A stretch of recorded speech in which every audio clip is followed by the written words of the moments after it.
পুনৰ SBI গ্ৰাহকৰ ধন লুট এবাৰ হালধীয়া কাৰ্ডেই কাল হল গ্ৰাহকৰ বাবে হালধীয়া কাৰ্ড হোৱাৰ বাবে সৰ্বশ্ৰান্ত হল ডবকাৰ এজন গ্ৰাহক ইয়াৰ মাজতে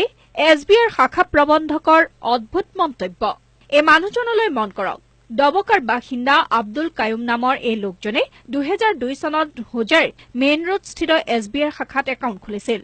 এই একাউণ্টৰ যোগেদি ধনৰ লেনদেন কৰিছিল কায়ুমে কিন্তু যোৱা মঙ্গলবাৰে গ্ৰাহকগৰাকীয়ে এখন এটিএমৰ পৰা ধন উলিয়াবলৈ লওঁতে গম পায় যে তেওঁৰ একাউণ্টত ধন নাই সৰগ ভাগি পৰা লোকজনে চকুৰে বাট নেদেখি দৌৰ মাৰে বেংকৰ প্ৰবন্ধকৰ ওচৰলৈ প্ৰথমে পাছবুক আপডেট কৰাত www.fastticket.in নামৰ এটা ৱেবছাইটৰ পৰা কেইবাটাও ট্ৰানজেকশ্যনৰ জৰিয়তে মুঠ 30,000 টকা উলিয়াই নিয়াৰ তথ্য পোহৰলৈ আহে কিন্তু তাৰ পিছতেই বেংক প্ৰবন্ধকৰ আজব যুক্তি বেংক প্ৰবন্ধকগৰাকীয়ে গ্ৰাহকজনক জনায় যে আপোনাৰ এটিএমখন সলনি কৰক কিয়নো হালধীয়া ৰঙৰ কাৰ্ডসমূহৰ পৰা হেকাৰে সহজে ধন উলিয়াই নিব পাৰে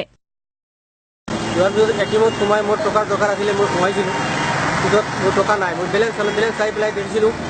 820 টকা আছে মোৰ আছিলে 30,800 কিমান হয় সেইটো নোপোৱাৰ কাৰণে বেংকত গৈছোঁ বেংকত গৈ মেনেজাৰক সুধিছোঁ ছাৰ মোৰ এই টকাটো কি হ'ল মেনেজাৰে কৈছে যে এইটো কাৰ্ডটো কেনেকুৱা মই কৈছোঁ যে এইটো হালধীয়া কোৱাৰ পিছতে কৈছে হালধীয়া কাৰ্ডটো এতিয়া চেঞ্জ কৰি আছে এইটো হেকাৰে হালধীয়া কাৰ্ডটো কিমান কেনেকৈ কৰি লয় আগতে আপোনাক কিবা ইনফৰমেশ্যন দিছিল নেকি বুলি হালধীয়া কাৰ্ডটো চেঞ্জ কৰিবলৈ এইটো আমি পোৱা নাই কিবা ফোন মাৰিছিল নেকি হেকাৰে কোনো ফোন মাৰা নাই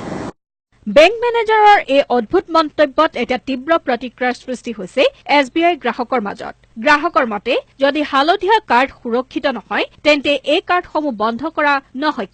কিয় গ্ৰাহকসকলক এই সন্দৰ্ভত জনোৱা হোৱা নাই কিয় খাটি খোৱা লোকৰ সাঁচি ৰখা জমা ধন বাৰম্বাৰ লুট হয় হেকাৰসকলৰ বিৰুদ্ধে কিয় ব্যৱস্থা ল'ব নোৱাৰে প্ৰশাসন কিংবা বেংক কৰ্তৃপক্ষই মোৰ কাৰ্ডটো মোৰ হাতত আছে মোৰ পাছবুকটো মোৰ হাতত আছে মোৰ টকাটো কেনেকৈ গ'ল বেংকৰ পৰা কেই তাৰিখৰ পৰা টকা দিছে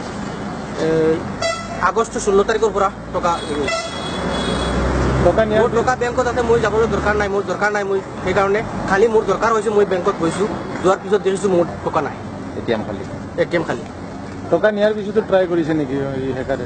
ট্ৰাই কৰিছে বাৰ ট্ৰাই কৰিছে 23 টকা 60 পইচা কৈ চাৰ্জ কাটিছে